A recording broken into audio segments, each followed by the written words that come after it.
नमस्कार दोस्तों, as education solution में आपका स्वागत है। लासा मासे से संबंधित सवालों की सीरीज में आज आपको नए सवाल सिखाने जा रहे हैं। पहला सवाल है, दो संख्याओं के मासा तथा लासा का योग 680 है। मासा और लासा का योग 680 है। यदि लासा मासा का 84 गुना हो तो एक संख्या 56 हो तो दूसरी संख्या क्या होगी। जब भी इस तरह का सवाल हो तो आपको पहले ही हमने बताया, मासा जो होता है वो लासा का एक गुणनखंड होता है।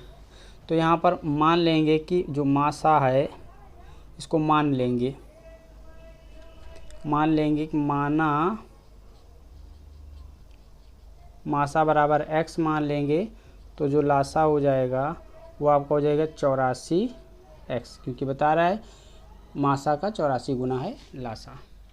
अब मासा और लासा का योग कह रहा है तो इन दोनों का योग कर लेंगे। योग हो जाएगा ये 84 एक 85x, 85x हो जाएगा मासा और लासा का। मासा लासा का योग 85x हो जाएगा और योग आपको दिया गया है यहाँ पे 680, तो ये बराबर हो जाएगा 680 के। तो x बराबर हो जाएगा 680 बटे में 85, 8 अट्ठे 64, तो 8 बार 8 5 40, 64 4 68, कुल मिला के 8 बार में कट जाएगा। x बराबर 8 आ जाएगा। मासा आ गया 8, तो लासा आ जाएगा 8 गुणा 84, इसका 84 गुना है।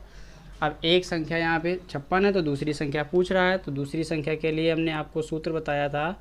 दूसरी संख्या बराबर मासा और गुणा लासा। मासा 8 गुणा लासा जो है 8 गुणा 84 है, और बटे में पहली संख्या आपको 56 दी गई है। तो 8 सत्ते 56, 7 से 84 को काटेंगे 12 बार में, 12 अट्ठे 96, तो दूसरी संख्या कितनी आ गई 96। सही उत्तर है विकल्प सी। अब अगला प्रश्न देखिए, प्रश्न 2, इसको अच्छे से नोट कर लीजिएगा। अगला प्रश्न देखिए,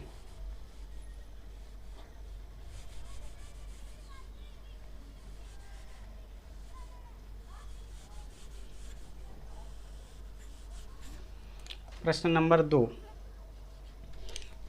2। दो संख्याओं का लासा 120 हो तो कौन सी संख्या इन संख्याओं का मासा नहीं हो सकती है। आपको बताया था कि जो मासा होता है वो लासा का एक गुणनखंड होता है। तो यहाँ पर 120 के आप गुणनखंड लिख लीजिए।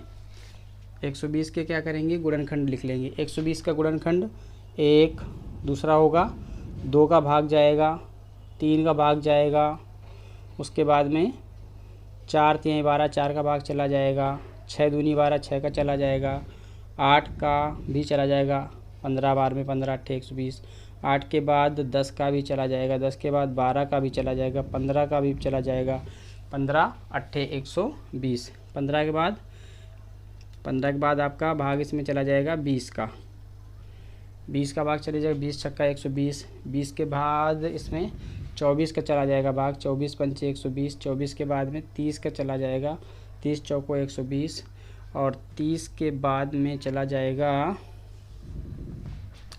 40 का चला जाएगा, 40 तिहाई 120, 40 के बाद में चला जाएगा 60 का, 60 दूनी 120, और 60 के बाद 120 का भाग जाएगा। तो 120 के इतने सारे गुणनखंड होंगे।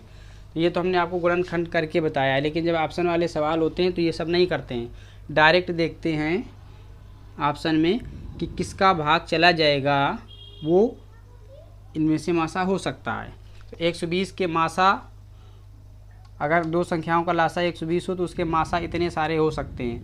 तो इसमें से देख लीजिए कौन सा 8 मिल रहा है, 8 के बाद 12 मिल रहा है, 12 के बाद 24 भी मिल रहा है, 24 के बाद ये 35 नहीं मिल रहा है, यानी 8 का भाग 12 का भाग 24 का भाग चला जाएगा, 35 का नहीं जाएगा, तो इसका मासा 35 नहीं हो सकता है। ये विकल्प सही है, यानी कि 35 नहीं हो सकता है, 35 नहीं हो सकता है। अगला सवाल, सवाल नंबर 3, ये समझ में आ गया होगा।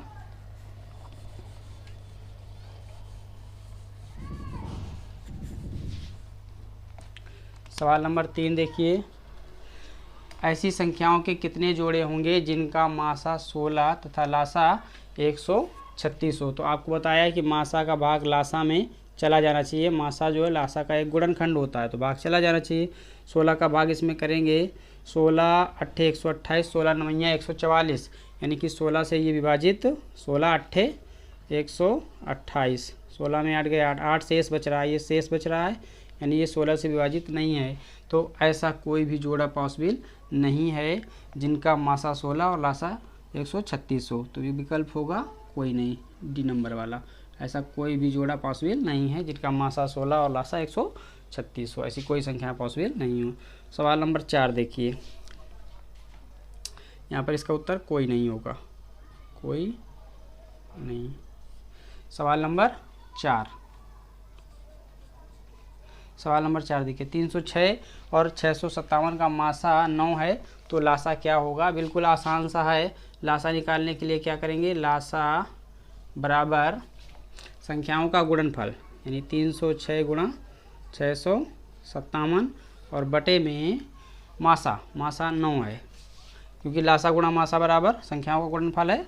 तो अब 9 से इसको काट लेंगे, 9 तियाँ 27, 3 9 चौको 36, ये कट रहा है, 9 तियाँ 27, ये 3 30, 9 चौको 36, इस 34 का गुणा 657 में कर लेंगे, 34 का गुणा 657 में कर लेंगे, जो आंसर आएगा वो सही होगा। तो 4 का गुणा करके देख लेते हैं, 4 सत्ते 28, 4 पंचे 20, 2 22, 4 संग 24, 2 26 और 3 सत्ते 21, 3 पंचे 15, 2 17, 3 छक्का 18, 1 19, जोड़ देंगे 8, 2 1 3, 7 6 13, 9 2 11, 1 12, 1 1 2, 22,338 सही उत्तर है, 22,338 विकल्प ए। सवाल नंबर 4 का। सवाल नंबर 5 देखिए, सवाल नंबर 5,